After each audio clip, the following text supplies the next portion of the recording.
En la victoria presidencial de Macron las cosas no cuadraban. Había una sensación de producto precocinado por los poderes fácticos en la sombra, un fast food político más propio de la otra orilla del Atlántico que de Francia. Su victoria planteaba tanto una crisis de legitimidad, ya que muy poca gente le votó por convencimiento, como una crisis de representatividad, con un dominio de las élites en la Asamblea Nacional sin precedentes y sin la menor correspondencia con la realidad de la sociedad francesa. Si a eso se le sumaba la personalidad del presidente, un jovencito tecnócrata triunfador, hecho a sí mismo y apadrinado por los poderes fácticos, el cóctel resultaba explosivo. Pero un cóctel molotov es algo que no se enciende si no hay chispa. Los chalecos amarillos son la chispa. Esto escribía recientemente el veterano periodista Raphael Poch. Hoy hablamos de las protestas que están incendiando Francia. Bienvenidas a Fort Apache.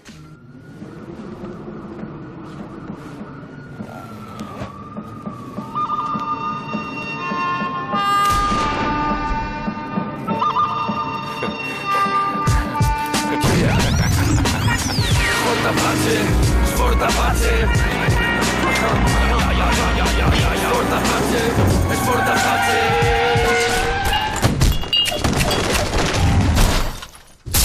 Esta noche en Fort Apache hablamos de Francia y de las protestas de los chalecos amarillos. Para ello contamos con 6 invitados. A mi izquierda, Manolo Monero, muchas gracias por estar aquí. Gracias, Pablo. Raúl Sánchez Cedillo, bienvenido. ¿Qué tal, Pablo? Nos acompaña también María Corrales, muchas gracias por estar aquí. Gracias a vosotros. Tina Busselham, bienvenida. Gracias, Pablo. Carlos Prieto del Campo, gracias por estar aquí. Un placer. Y cierra la mesa François Galle, bienvenido una vez más al programa. Gracias, Pablo. Nunca faltas cuando hablamos de Francia en Fort Apache. Enseguida empezamos a debatir, pero antes, como siempre, en el punto de mira. Con más de 2.000 personas detenidas, 400 heridas y un coste económico que asciende a miles de millones, la revuelta de los chalecos amarillos representa un desafío formidable a la autoridad del presidente Emmanuel Macron. Después de que el gobierno francés anulase la subida de la tasa al carburante y aprobase ayudas de 10.000 millones de euros para reforzar el poder adquisitivo, los activistas han conseguido que se discuta otra de sus reivindicaciones. El primer ministro, Édouard Philippe, ha aceptado este lunes abrir el debate sobre los llamados referendos de iniciativa ciudadana. Esta noche, en Fort Apache, analizamos el significado y las consecuencias de las movilizaciones en Francia.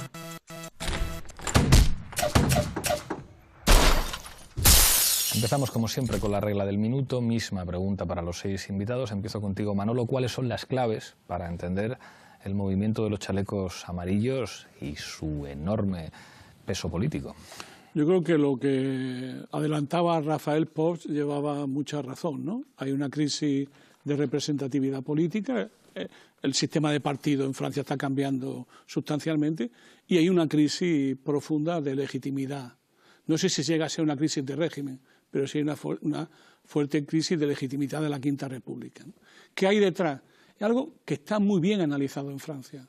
Luego podemos hablar del tema, pero yo creo que en Francia se demuestra con mucha fuerza que ha habido una intelectualidad crítica que no ha aceptado los diagnósticos fundamentales, no ha aceptado los diagnósticos del poder y que ha ido expresando líneas de fractura. Y yo creo que lo que hay en Francia es una línea de fractura, primera económica, hay una segunda línea de fractura social, hay una tercera línea de fractura territorial y luego una lista de fractura cultural. Es decir, lo que estamos es ante 4 inseguridades acumulativas. Una inseguridad económica, política, social y cultural. Raúl. Sí, abundando en eso, yo creo que lo que más relevante me parece de este movimiento es que no responde a la forma de oposición a las medidas neoliberales que ha sido habitual durante todo el curso, digamos, de las reformas neoliberales desde Mitterrand en adelante, ¿no? Básicamente movimientos que tenían en el centro al sindicalismo, el sector público, ¿no? A los cheminots, etcétera, etcétera, que consiguieron detener buena parte de esas reformas liberales hasta Sarkozy, ¿no? Que han dejado de ser eficaces, ¿no? Había ese gran vacío de la capacidad de oposición a estas reformas y este es un movimiento completamente nuevo que se parece en muchas cosas al 15M por cómo se ha construido, empieza con una petición, con nodos descentralizados y que se puede decir que ha conseguido una notable victoria de momento, ¿no? Y eso es algo absolutamente esperanzador para Francia y para Europa, yo creo. María.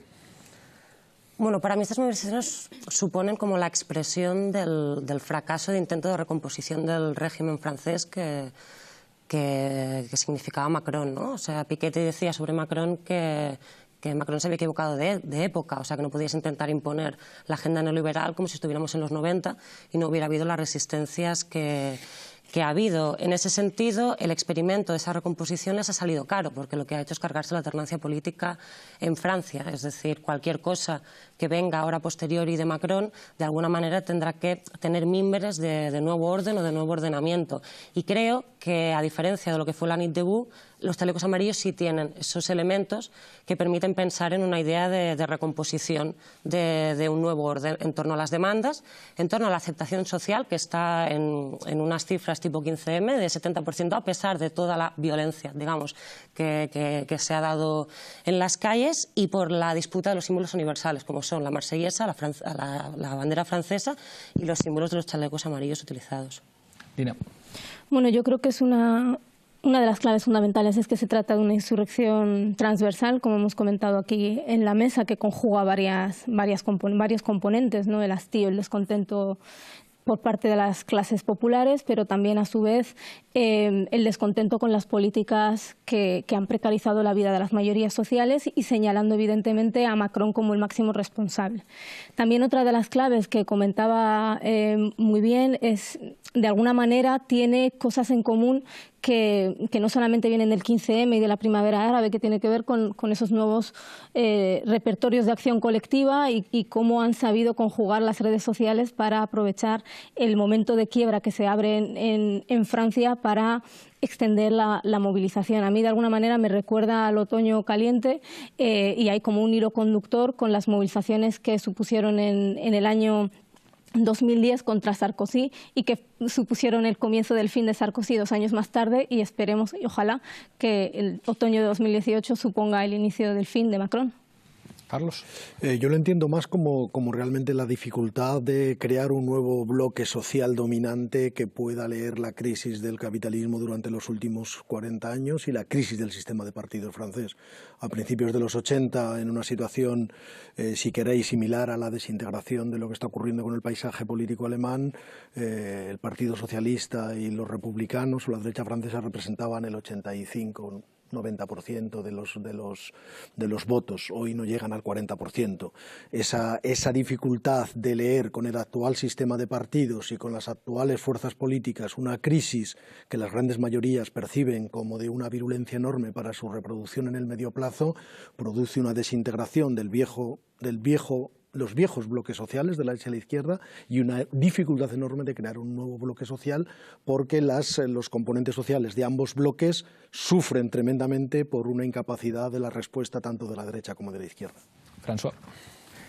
Bueno, en Francia históricamente siempre ha habido una dialéctica entre el hombre providencial, ¿no?, y la capacidad de resistencia popular, y parece que se juega otra vez este escenario. Yo creo que en este plató ya dijimos que en la victoria de Macron había una ambigüedad entre si por fin el sueño que él presenta como un poco mesiánico, ¿no?, de romper el modelo social francés iba a triunfar, y parecía que su primera secuencia no tenía ninguna oposición que consiguiera ni los cheminots, las huelgas del ferrocarril, porque sí que los instrumentos organizados funcionaban. La Francia insumisa hace un papel parlamentario interesante, y el mismo Macron parece que llega a una dificultad con un movimiento que corresponde exactamente a su antinomía, ¿no? Un movimiento sin cuerpos intermediarios, sin sindicatos, muy heterogéneo, muy complejo, que yo no idealizaría tal vez tampoco.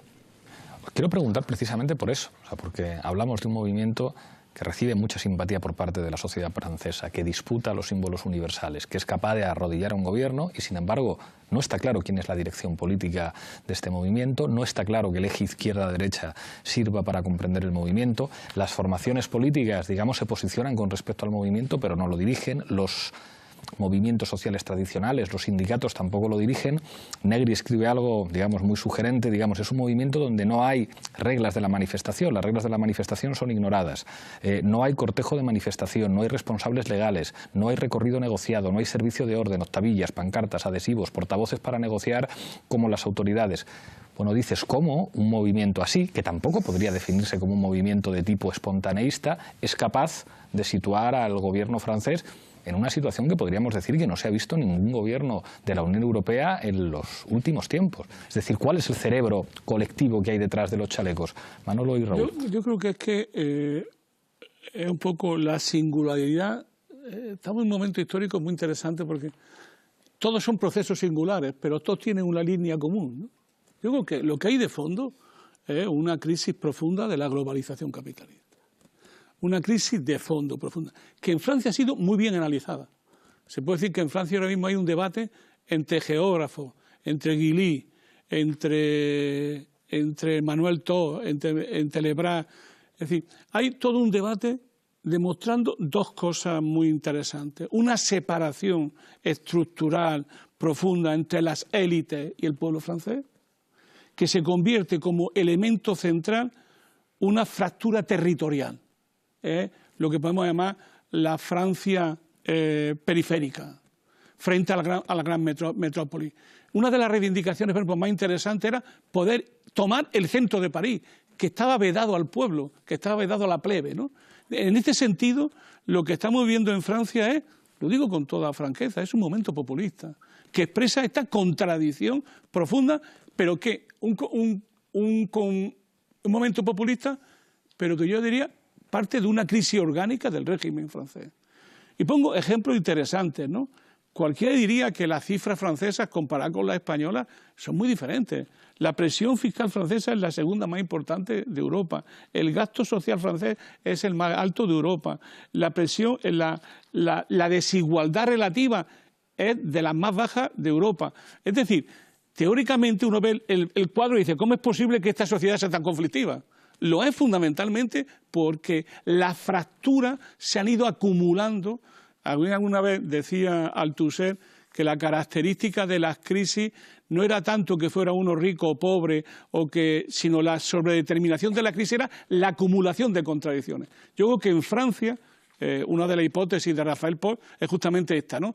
Que en Francia se está dando una acumulación de contradicciones que puede hacer saltar el juego político europeo, ¿no? Yo soy de esa opinión también, no sé cómo se llegará, pero yo creo que lo que hay detrás es una acumulación de contradicciones, de fracturas sociales en una historia donde los dos componentes, que eran 3 o 4, que habían dado estabilidad a Francia, han desaparecido. Uno es el gaullismo, otro es el Partido Comunista, otros son los sindicatos y algo muy importante, que es el papel de la Iglesia Católica.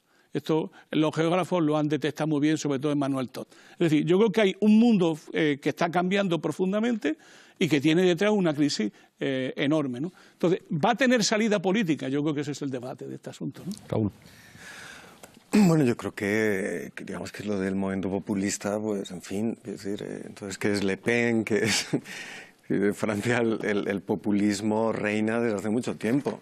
Uno vería el movimiento populista, lo que vemos es que realmente es un movimiento desde abajo, un movimiento sin padrinos y un movimiento que por primera vez justamente no se juega en torno a símbolos. Los utiliza, igual que los utilizaba el 15M, como máscaras para no ser neutralizado.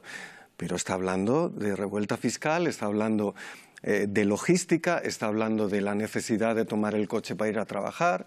Si vemos a la gente que en principio pues, lo inició, ¿no? Esta mujer, que por cierto es relevante decir que es antillana, es afro-francesa, ¿no? Y que es una tipa que se dedica a maquillar, entonces necesita el coche y es la que hace el llamamiento al que responde una serie de personas que están vinculadas a la movilidad. Entonces, el elemento de la movilidad es un elemento material de la nueva forma de la explotación, ¿no? Del trabajo precario, del trabajo autónomo de segunda generación, que se haya multiplicado de esta manera nos debería, a quienes, en fin, todavía más allá de momentos o no momentos, tenemos una matriz marxiana y pensamos que la clase es muy importante, en ver esa dimensión de sindicalismo social de nuevo tipo, adecuado a la dimensión justamente descentralizada de la producción y en los lugares en los que el peso de la movilidad recae más sobre el propio sujeto, es decir, en esa diagonal, ¿no?, que se ha dicho del noroeste al suroeste, donde las condiciones de equipamientos, de transporte público, etcétera, etcétera, son peores. Es decir, tenemos una revuelta del trabajo, las fuerzas del trabajo vivo, es decir, no de la banlieue, que es algo que tendremos que discutir cuál va a ser la entrada y cómo se va a dar esa entrada, porque ahí es donde el régimen está acabado, ¿no? Y ese es el punto determinante. Es determinante, pero ya es fundamental que no estemos ante movilizaciones, digamos, de tipo ideológico, sino a una revuelta material de gente que lo está diciendo, no puedo más, no puedo dejarme la mitad de mis rentas en transporte, etcétera, etcétera, etcétera. Y eso yo creo que tiene un aspecto de revuelta fiscal. Pues esta otra mujer ¿cómo se llama? Jacqueline, que ha hablado de que lo primero que dijo cuando la entrevistaron es que había que restituir el impuesto sobre las grandes fortunas que había abolido Macron. O sea, que hay que interpretar ahí en términos de momento populista o no. Es claramente una revuelta de los sectores medio-bajos, digamos, de las rentas del trabajo, muy dominada por este trabajo autónomo de segunda generación, de gente que, digamos, de esta nación de startup que habla Macron y que está llevando todo el peso de esta gran ofensiva contra la protección social francesa, que es la agenda de Macron. A mí me parece que a partir de ahí nos permite ver, primero, que hay un nuevo espacio político, ojo, que hay una diagonal respecto al enfrentamiento entre soberanismos estatistas de izquierda y de derecha, y que hay una dimensión absolutamente común a muchas situaciones en Europa, que yo creo que es el problema para la primavera que se avecina. Y ahí es donde yo creo que la investigación y, digamos, la interpretación tiene que caminar. ¿Qué desembocadura política? Yo creo que antes de pensar en desembocadura política hay que pensar en lo que ha escrito, no sé si habéis leído, Balibar, ¿no?, de esos momentos instituyente, ¿no? Es decir, no hay que quedarse digamos, en ir a París y montarlas, sino que hay que construir estructuras. La segunda condición que hablaba de no entrar en la provocación de la violencia, ¿no?, es decir, en pensar que llega la insurrección qui vient, ¿no?, la insurrección que viene. Y la tercera, hay mucha gente en Francia que lleva rebelándose, como la banlieue y otros sectores, y cómo se va a producir esa convergencia. Y una muy importante, y termino, porque cuando habla Macron el 10 de diciembre, ¿no?, saca el espantajo de la inmigración cuando no es un asunto mucho menos importante en las encuestas ni nada. ¿Por qué? Porque esa es la única manera de dividir con respecto a la banlieue y de polarizar y darle buena parte de la tajada al frente, al reagrupamiento nacional, ¿no? Y también la tasa esta que impuso se llama tasa ecológica, que es una manera de dividir con respecto al movimiento ecologista. Esas son las trampas que hay que romper, y si se logran romper, yo creo que estamos ante esas grandes alegrías que da la República Francesa, ¿no?, cada cierto tiempo. François. Creo que Dina quería... No. Sí, yo quería recalcar también esa evolución de un movimiento que ha madurado, sobre el que pocos apostaban, y Macron había apostado sobre su fracaso, ¿no?, con una reacción muy violenta, y justamente de un movimiento territorial principalmente, de una Francia del vacío periurbana, de esos donde justamente los servicios escolares de justicia han vivido ese retroceso del Estado por las políticas de 20 años de ultraliberalismo y del clímax de la llegada de Macron, se ha transformado en un movimiento de reivindicaciones sociales con una reivindicaciones que eran sobre el poder adquisitivo de manera general, no solo para la gente de esta... Y ahora con la reivindicación sobre el referéndum de iniciativa constitucional ha madurado hacia unas reivindicaciones más políticas, ¿no? Es que es impresionante porque tampoco tiene dirección política, rechaza toda forma organizativa interna y lo que es interesante, yo creo que no es similar al 15M porque tiene una dimensión insurreccional. Yo creo que has hablado, Dina, de ese tema. La fuerza de los chalecos es que no se rinden y han llegado querían forzar el poder a recular. Y esa dimensión insurreccional yo creo que es lo que puede mantener el movimiento, aunque muchos dicen que es probable que no pase el paro navideño, ¿no? ¿No crees que puede ser algo del sindicalismo revolucionario francés clásico que está ahí? No creo, es muy transversal. Esta señora de la que se ha hablado no es maquilladora, es empresaria y tiene una empresa pero es anecdótico, pero siempre dice cosas, ¿no? Las figuras que se erigen, es empresaria y tiene una empresa de productos cosméticos ecobiológicos, ¿no? Y se pelea para que no suba la tasa del gasóleo. Y su vis-a-vis, el binomio masculino, Eric Drouet, es un presidente de una asociación de conductores de coche, es decir, que es muy heterogéneo. Tampoco lo idealicemos, pero sí que yo creo que es un nivel insurreccional. Hemos medido que el nivel de aceptación, para contestar a Manolo, está claro que Francia tiene un modelo social importante, pero aquí vemos que hay un límite, que el nivel de aceptación de los franceses pues no es tan alto, ¿no? Y al final han salido a la calle, pero lo que no sé es hasta dónde, porque el retroceso del gobierno tampoco ha dado resultados muy concretos. Es decir, que los anuncios son muy cosméticos, justamente, de Macron. María, después nos vamos a Zapping y volvemos con Carlos y con Dina. Bueno, yo estoy con Manolo, o sea, yo creo que es un movimiento populista de manual, Uno, por la acumulación de contradicciones en términos gramscianos. Dos, porque ha habido una agregación de demandas condensadas en una sola demanda, que en este caso ha sido la del gasoil, que ha trascendido la propia demanda en sí, es decir, ha ido muchísimo más allá.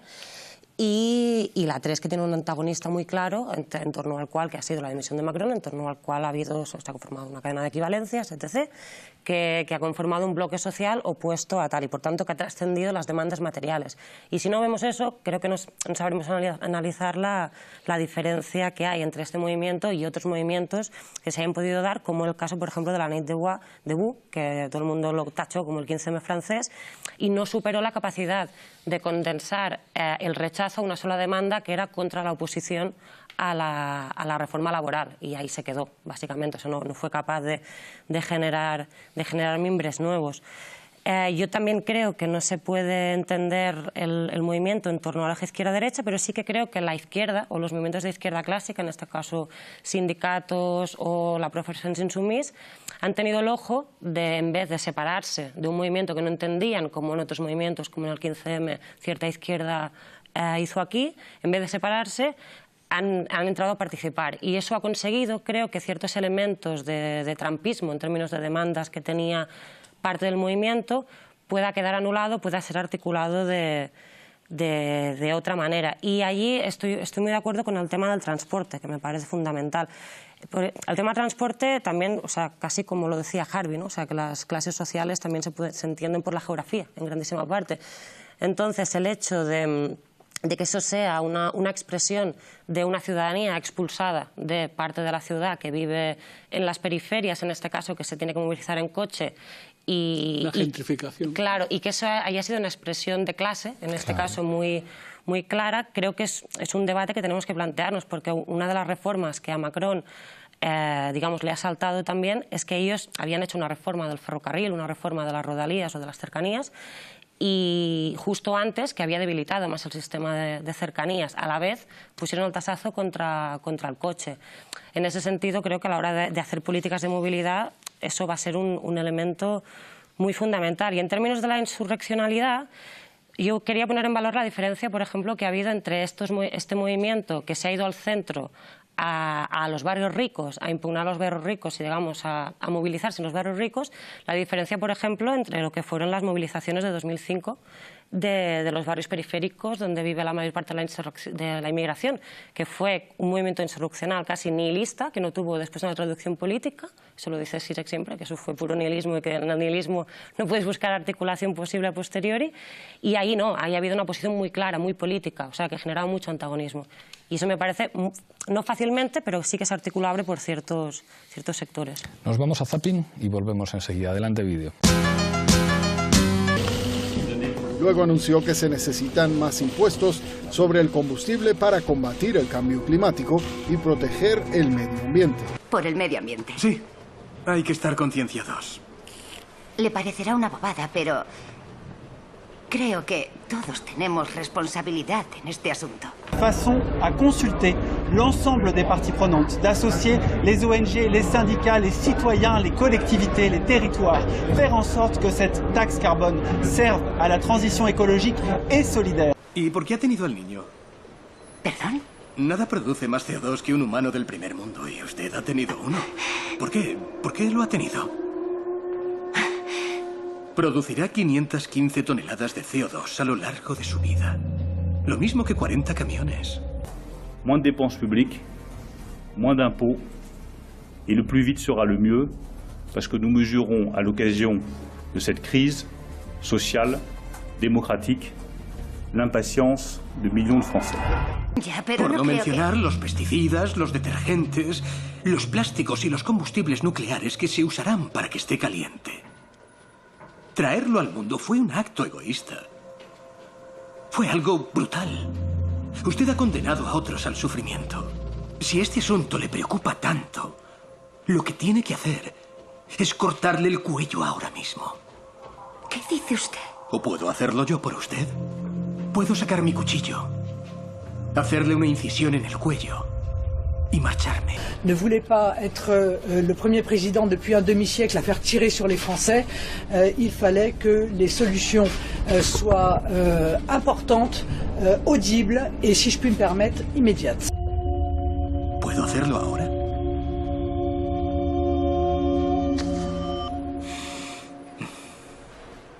Yo aquí charlando y mi autocar que va a salir. Hoy Tristan Meyer ha estado inescrutable en el zapping.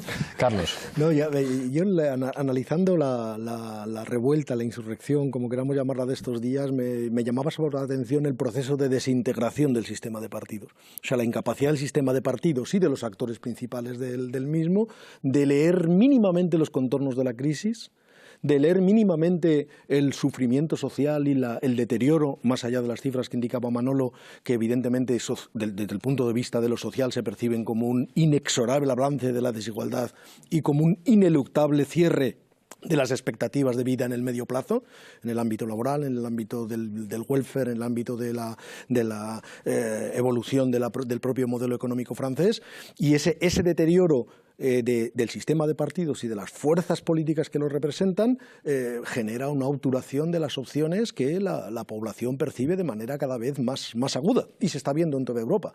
En el caso francés, el consenso en torno a una estrategia neoliberal erosiona completamente al Partido Socialista como proyecto político, hasta el punto que Macron, saliendo del propio partido, hace saltar la opción electoral del Partido Socialista francés, que recoge la herencia mitterrandiana, Rocard, etcétera, etcétera, de hacer saltar ese consenso socialdemócrata. Al mismo tiempo utiliza y al mismo tiempo deslegitima a la clase obrera y a las fuerzas del trabajo como un componente social que no aporta nada, que no tiene nada que decir, que es un defensivo, que no sabe leer el presente ni el futuro, pero al mismo tiempo lo tiene que utilizar electoralmente, continuamente, para que le dé los votos, porque no logra crear otro bloque social que pueda estabilizar el sistema. Algo similar hace la derecha, hacen los republicanos, Sarkozy incluido, continuamente una incapacidad de leer la crisis, mucho menos de implementar una política o un conjunto de políticas que puedan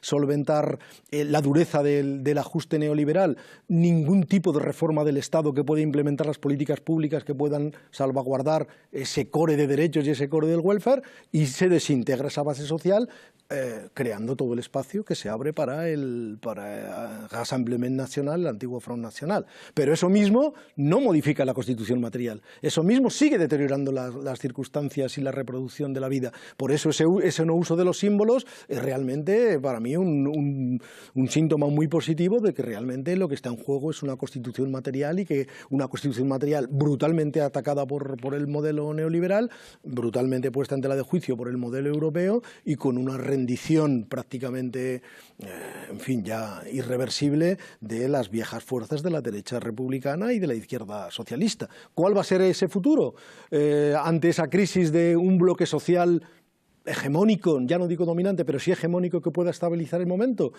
político y la coyuntura actual? Pues va a ser una fragmentación que estos movimientos lo que hacen es poner sobre la mesa en términos netamente antisistémicos. La cuestión de la movilidad es fundamental. Las banlieues se movilizaron, entre otras cosas, porque carecían de movilidad para poder socializarse en los tejidos urbanos donde estaba la esfera pública y la esfera simbólica de constitución política. La movilidad ahora se convierte de manera absolutamente provocadora en la propuesta de Macron en un elemento para hacer cargar a la composición de clase más frágil y más postfordista, a hacer cargar con una transición ecológica que no se concibe en términos sociales. Yo abolo el impuesto de solidaridad de las fortunas y al mismo tiempo impongo una tasa cuyo 10%, como explicaba Piketty hace unos días en su tribuna de Le Monde, o sea, yo impongo una tasa que va a enjugar el coste fiscal que me ahorro habiendo abolido el impuesto sobre las grandes fortunas y habiéndolo sustituido por un impuesto con una capacidad recaudatoria absolutamente ridícula.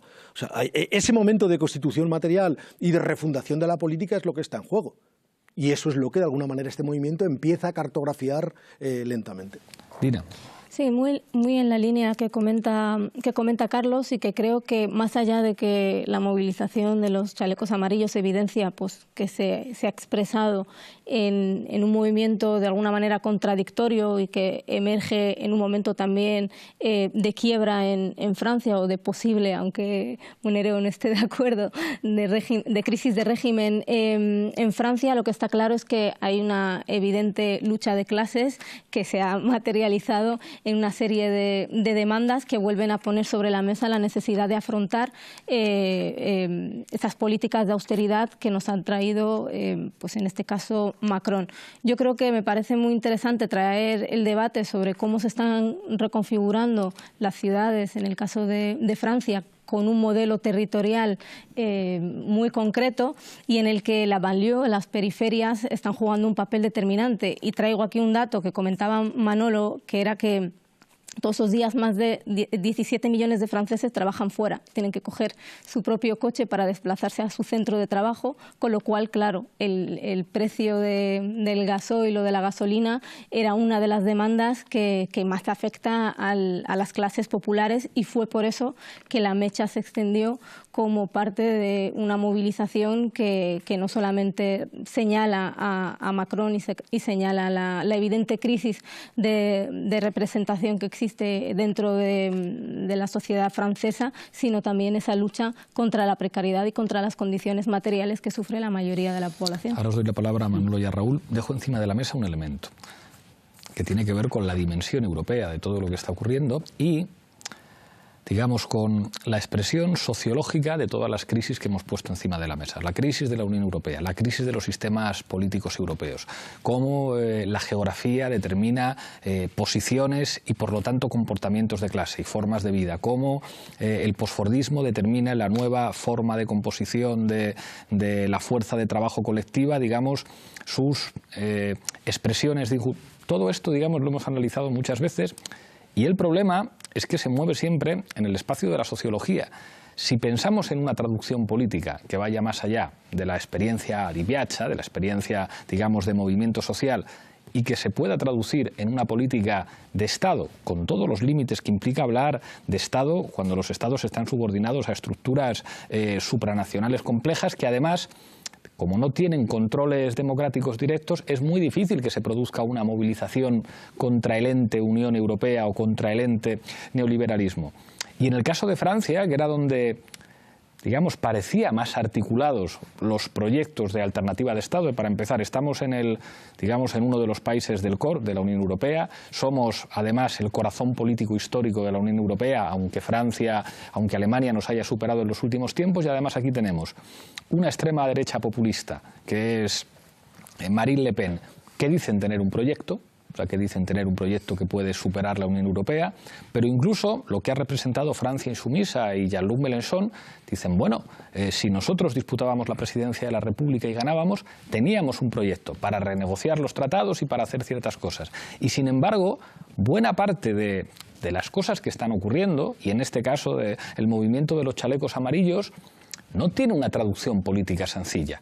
Es decir, es como Marine Le Pen ha tenido que hablar, Jean-Luc Mélenchon ha tenido que hablar, pero ¿cuáles son los elementos en términos de proyecto de Estado? Miren ustedes, en el marco de esta Unión Europea nosotros decimos que habría que hacer estas cosas. Claro, nosotros desde el sur podemos decir poquita cosa, podemos decir, no, aquí podemos construir el modelo ibérico, que es como, digamos, pues acuerdos con los socialdemócratas para tratar de plantear medidas de resistencia del estado del bienestar, medidas de justicia social, un poquito de justicia social, negociar un poco con Europa, porque tampoco nuestras poblaciones están dispuestas a ese tipo de enfrentamiento. En España, o sea, no se podría plantear, ni en España, ni en Cataluña, ni en ningún lugar del Estado se podría plantear una movilización de esa violencia, de enfrentamientos. O sea, es como eso inmediatamente sería estigmatizado, marginado, a la gente no le gustaría, sería minoritario. Aquí yo creo que ya están los límites de lo que se puede hacer en el sur de Europa, por lo menos en los próximos 4 o 8 años. Pero Francia siempre es el sitio donde puede llegar un De Gaulle, sea un hombre o una mujer, y decir va a cambiar la Unión Europea, porque el Estado francés ya son palabras mayores y porque además aquí tenemos una sociedad mucho más educada políticamente en la acción colectiva y en la revuelta. O sea, Francia es el país en el que se construye, digamos, el diseño urbano de París para evitar que los parisinos hagan barricadas en las calles. En la cultura política francesa, quemar automóviles o enfrentarse con la policía es algo perfectamente normalizado, o por lo menos, digamos, que tiene connotaciones muy distintas a las que tiene pues en países como el nuestro, en España. Pero ¿quién tiene un proyecto político, digamos, para decir, no, si nosotros llegáramos al Estado, esta cuestión del gasoil, de la transición energética, de las industrias nacionales, de nuestro proyecto con respecto a la Unión Europea? Porque eso no termina de estar claro. Manolo. 3 cosas que tienen mucho que ver, siguiendo el hilo que ha dado Carlos, ¿no? La primera es que, claro, el margen de maniobra económica del gobierno francés en esta Europa es cada vez más estrecho también. Yo he dado antes la cifra, ¿no?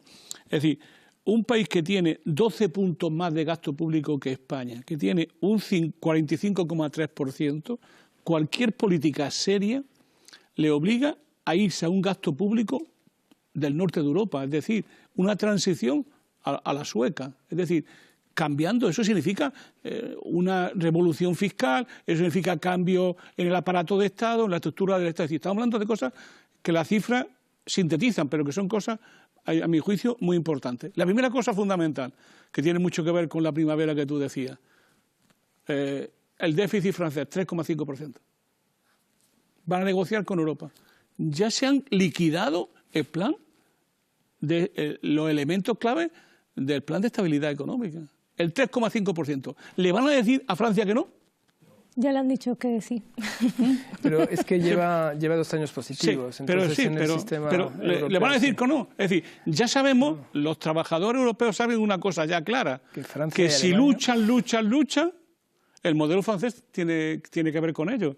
Porque puede romper con los tratados fundacionales, con los nuevos tratados europeos, simplemente cargándote el plan de estabilidad. Y yo creo que eso señala elementos muy importantes en un momento donde vamos a hablar de elecciones europeas, tardando mucho. Una segunda cuestión que creo que tiene que ver también con esto y que refleja la situación francesa, pero no solo la situación francesa, ¿no? Esta separación cada vez más entre lo que llama una cultura bobó, una cultura típica de Cosmópolis, que ha roto con el pueblo, ¿no? Henri Boulois, el que escribió El orden del día, una novela que nos gusta mucho, que es un gran historiador que hace novelas, demuestra muy bien, lo decía el otro día muy gráficamente en un periódico español, decía, es que el desprecio profundo de las élites al pueblo francés y a este pueblo que para ellos se ha quedado descolgado, ¿no? Y que ellos han descolgado lo que él llama la secesión de las élites, ¿no? Hay una élite y en ese punto se produce un bloque de alianza. Lo que pasa es que ese bloque de alianza no es capaz de construir un bloque histórico. Es decir, no es capaz de estabilizar la secesión porque ese bloque lo que está haciendo es profundizar en la segregación. Es decir, Manuel Todd suele decir una cosa que tiene mucho interés y que nosotros aún no hemos llegado ahí, que es la fragmentación de los titulados superiores. Entonces, una de las cosas que demuestra esta separación de la élite es que una gran parte de los titulados superiores que tienen una cultura burguesa y bohemia y que es la base de masa de este nuevo capitalismo financiero cosmopolita, globalitario, que tiene su derecha y que tiene su propia izquierda. El problema de fondo es que conforme van movilizándose hacia ese sector, que es el suyo, más se separan del otro sector, ¿no? El gran problema que tiene ahora la reconstrucción es un proyecto nacional popular francés que sea capaz de ofrecer una alternativa. La pregunta, que tú, amigo, lo conoces muy bien, es, ¿puede ser un elemento fundamental proceso constituyente? ¿Puede ser un elemento fundamental sexta república? Es decir, ¿puede ser un elemento político aglutinante? No olvidemos que el concepto de equilibrio catastrófico lo pensó Gramsci hablando del movimiento Dreyfus y hablando del cesarismo. Y yo creo que un movimiento cesarista articulado con una sexta república a lo mejor tiene que ver algo, ¿no? Lo digo como provocación, ¿no? Nos quedan 4 minutos para volver a la regla del minuto, así que a los que habéis pedido la palabra, sed breves y luego en la regla del minuto intervenimos todos. Raúl. No sé, que estáis con lo nacional popular, que no, el raca, y yo creo que no oís al pajarito, sale con la bandera, al pajarito que toca en la ventana antes de... Nada, no te preocupes. Antes de, digamos, de que venga el incendio, que venga la tormenta, o sea... A ver, los proyectos nacional populares en Francia tienen que integrar a la banlieue y tienen que integrar a 10 millones de franceses de origen postcolonial. No veo yo cómo se puede disputar en ese terreno. Por suerte, tienes el terreno de la República Social, tienes el terreno de la reconstrucción del movimiento obrero, que es popular, pero ya no puede ser nacional porque la definición nacional no cubre la capacidad de expresar todo eso. Si la marsellesa se puede considerar con Francia. Y además tienes que tener en cuenta que la reproducibilidad de lo que sucede en Francia, pues en Alemania, en España, etcétera, etcétera, que es lo interesante. Porque lo que falta en la próxima primavera de las elecciones europeas y la primavera en la que ya aparece aquí Vox, es ese terreno justamente de la clase y el terreno de los subalternos, el terreno de los que están sufriendo. Si algo tiene esa extrema derecha que es débil, es que tiene una agenda absolutamente neoliberal y tiene una agenda absolutamente antipopular. Y si se expresan luchas desde abajo, yo creo que ese es el terreno decisivo en esta fase. Y no buscar la síntesis nacional popular cuando todavía no se ha expresado la capacidad desde abajo que se abrió en el 15M y que se abre ahora con esto. Carlos, un minutito rápido. Es que rápido. no hay ningún proyecto nacional popular porque ya no va a haber ningún de Gaulle que vaya a recuperar el proyecto del Estado francés y le vaya a dar su grandeur perdida. Hay una situación de clase brutal que se va a expresar de manera constituyente porque no hay proyecto nacional y soberanista que pueda cambiar los equilibrios que las clases dominantes globales están imponiendo mediante el modelo neoliberal del cual la Unión Europea es el perfecto paradigma. O sea, no hay ningún momento populista y no hay ningún momento de reconstrucción de lo nacional popular refundando el Estado. María. A ver, o sea, es que en términos de ha sido rotundo, Carlos. Sí, pero que es muy disciplinado. Si le dices un minuto, es un minuto. O sea, es que en términos de disputa de símbolos y cómo se han apartado del tipo de movilizaciones ascoradas a la clásica izquierda, me parece muy claro que lo que se está disputando es la colectiva. Tú decías, es una cuestión de los subalternos. ¿Subalternos a qué? O sea, subalternos a la comunidad política conjunta que se piensa en clave nacional. Y decías, los los suburbios y las personas inmigradas que viven en los suburbios y tal, es que mi francés es horroroso, entonces lo voy a decir mal. La gran afirmación que se ha tenido desde la periferia en Francia siempre es el yo también soy francés, que de hecho, por ejemplo, es la gran historia sobre la selección francesa, de esa necesidad de decir, oye, yo no soy africano, yo soy francés, yo he nacido aquí. Entonces, la disputa es por no ser subalterno dentro de la comunidad, que la comunidad es la nación, hasta que encontremos otra, que a lo mejor en un momento dado el ordenamiento y la comunidad que genera más adhesión es otra. Pero de momento, y más en este contexto en Francia, creo que se está dando desde esos elementos. Y pues no sé si me queda tiempo, pero bueno, en torno a la crisis de representación que tú comentabas, ¿no? De cómo se articula esto.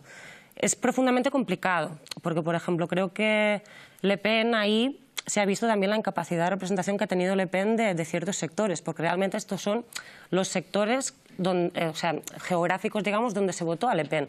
Pero Le Pen no ha tenido la capacidad de seguir representando a esta ciudadanía que seguramente a lo mejor les había votado en las últimas elecciones o se había quedado en casa.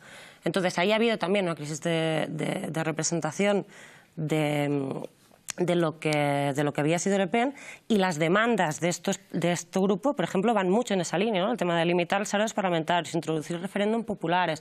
O sea, son demandas que entran directamente a disputar o a criticar el modelo representativo. Y, por tanto, una crisis de representación. Entonces, ¿partidos que ya estén dentro del sistema de partidos van a poder incorporar esas demandas? No lo sé. Es el problema de la Francia insumisa. Estamos llegando al final, volvemos a la regla del minuto, un minuto de conclusiones para cada uno. Empiezo contigo, François, tu minuto. Bueno, complicado, pero sí que creo que en ese momento de desagregación y donde no sabemos si hay elementos tradicionales franceses que funcionan en su modelo social, su república como modelo territorial, porque la república también es un modelo geográfico, nuevas formas. Yo creo que no hemos dicho lo suficiente que este movimiento tiene formas nuevas en su organización, en su rechazo a la izquierda tradicional. Yo creo que cada vez más el ciudadano hoy en día quiere participar activamente y quiere que su compromiso militante, su voto, produzca un efecto concreto hasta que recule el gobierno. Yo creo que nos interroga mucho a nosotros como pensadores de la izquierda, si quiere decir algo, de las fuerzas de transformación social. Y sí que esta secuencia yo no la idealizaría demasiado, pero hay estadísticas que demuestran que no es una movilización donde la gente de extrema derecha es presente, y creo que Francia Insumisa ha conseguido por lo menos que su programa cale en la sociedad, no tal vez su opción política, pero las reivindicaciones son las de la Francia Insumisa. Carlos. Muy rápidamente, yo repito una vez más que no hay teoría de la política ni práctica política posible en esta coyuntura, realmente en la modernidad, si no hay una teoría del capitalismo. No es una cuestión de la representación, es una cuestión del sistema de partidos más o menos avezado o más o menos conectado con la realidad social. Es una estructura de poder brutal que las élites globales están desplegando con una gran virulencia, y a partir de esa reestructuración del capitalismo, el sistema de partidos tendrán que saltar por los aires, porque los actuales en Francia y en el resto de Europa son incapaces de leer la crisis, mucho menos de dar un diagnóstico certero para aplicarla, y mucho menos todavía de utilizar la forma Estado actual de manera original. En segundo lugar, para cerrar, partamos de la situación y de las necesidades materiales de los pobres, del 30% más pobre de la sociedad, y a partir de esa metodología heurística pensemos cuál es la reestructuración, el sistema de partidos que necesitamos, los modelos de representatividad y las políticas postsoberanistas y postnacionales que no para nada serán nacional populares en los próximos años. Tina.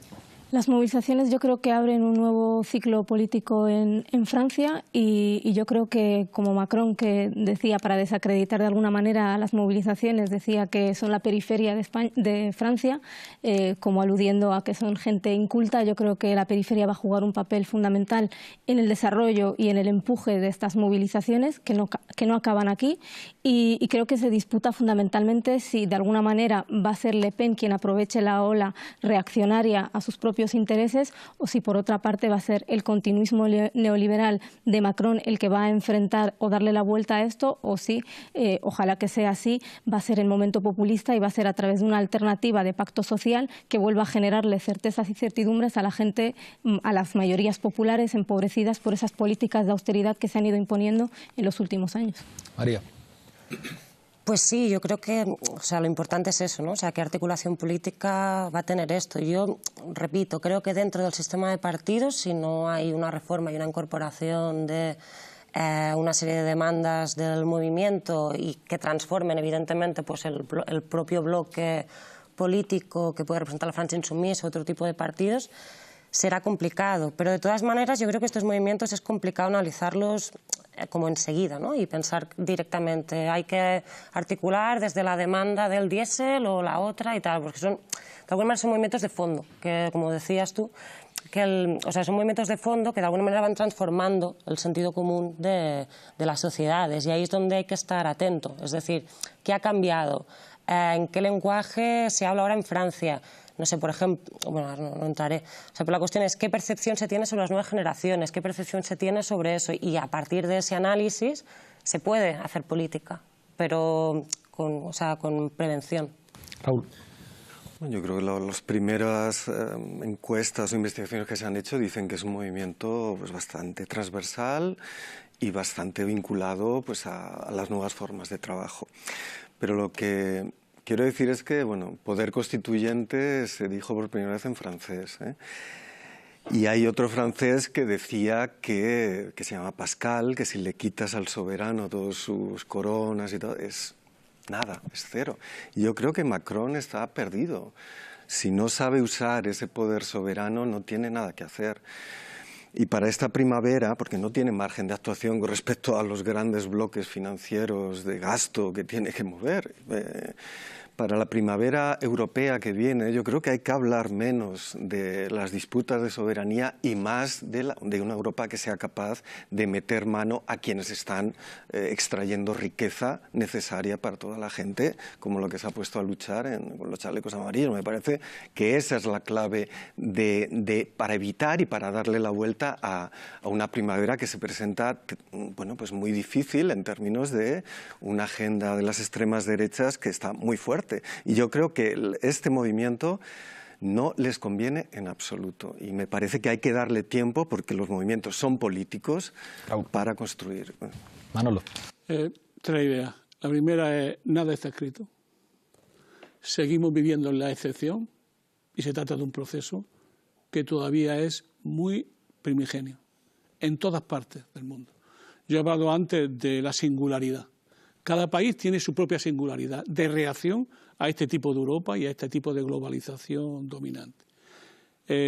Rafael Pont, del que hemos hablado mucho hoy, habla de 1848, que por cierto acaba de ser reeditado el libro de Claudine sobre 1848, que es un excelente libro. Entonces yo creo que hay mucho que ver en eso. Es decir, una de las cosas que la Unión Europea ha matado es el internacionalismo, curiosamente, y ha promovido el nacionalismo, curiosamente. Yo creo que, curiosamente, ahora viene una etapa reivindicando lo nacional popular, las soberanías populares, desde un punto de vista internacionalista, que tiene dos caminos.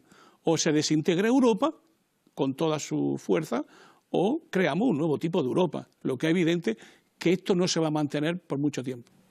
Muchísimas gracias, Manolo. Muchísimas gracias a los seis. Nos veremos aquí la próxima semana en Fort Apache.